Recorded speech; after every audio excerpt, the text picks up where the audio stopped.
The United Nations, like states, like intellectuals, like universities, like most of us, was not prepared to deal with an unanticipated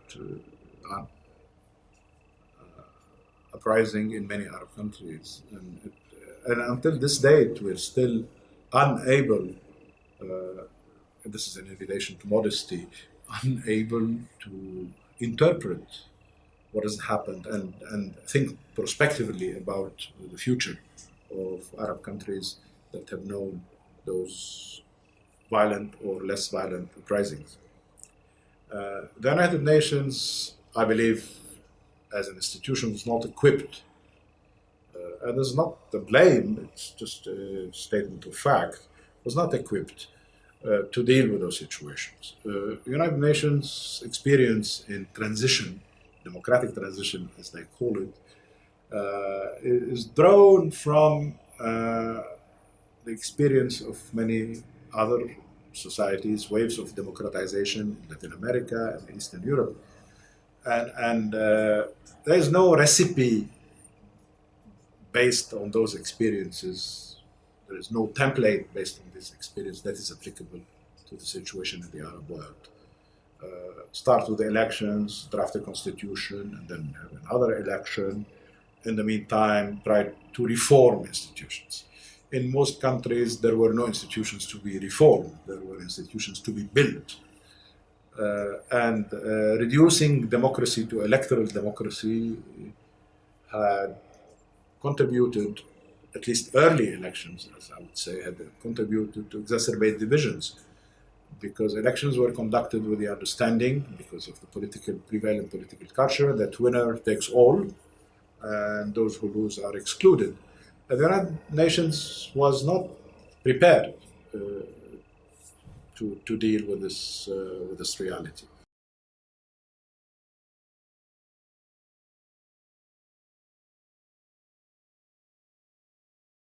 Now, the United Nations was also sort of handicapped by the fact that the policy of the P5 on Libya, on Syria, of course, on Yemen, and others,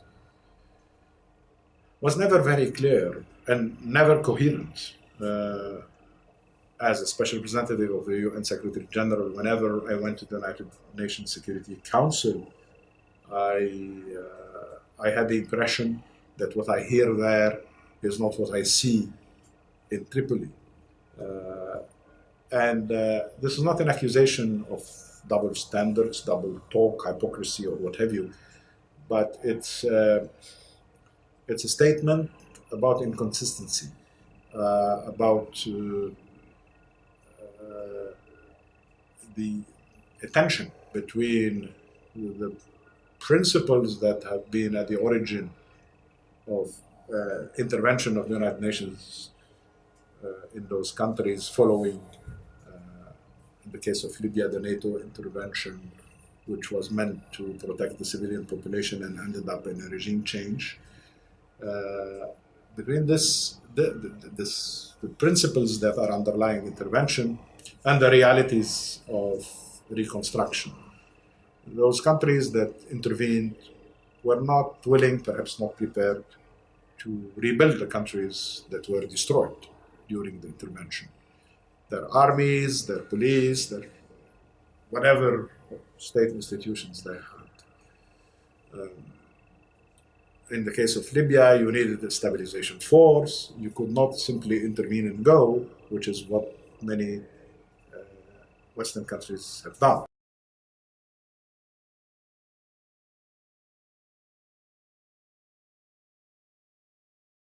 I learned a lot from the Libyan experience. One of the lessons learned is that there is no recipe for democratic transition. Each country has to have its own path to democracy.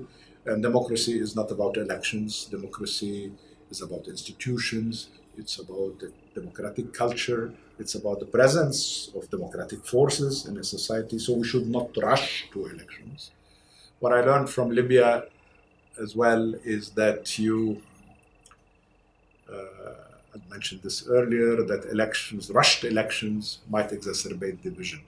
You need to include the process of building a state in a stateless country, so to speak, uh, is everybody's affair, and all forces need to be included rather than separated between those who claim to represent the majority and those who are excluded because they are a minority. Because divisions in the society are vertical.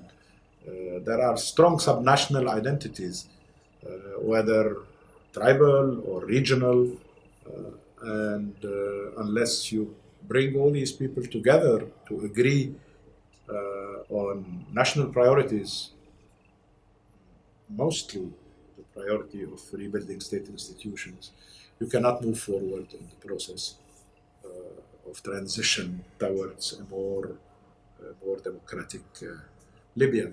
I also learned that the United Nations has limited means. One has to be very, very realistic without being cynical or sarcastic. The United Nations has no leverage other than the consensus or the lack thereof that that is manifested in the Security Council. If the Security Council is united, then then members of the Security Council, the P5, might be tempted to marginalize the United Nations. If the Security Council, such as in Syria, is divided, then the United Nations runs the risk of being paralyzed. Look at what has happened with Syria, the role of the United Nations in the political process, notwithstanding all the meetings and declarations, is extremely weak. And so the margin for the diplomatic work of the United Nations is pretty reduced. This is something I learned, and most of the other special representatives I have known, I think, share with me this assessment. Every time we met with the Secretary General as his special representatives in a retreat, we kind of all shared our frustration regarding what you may call our impotence or our very limited uh, capacity to influence the course of action.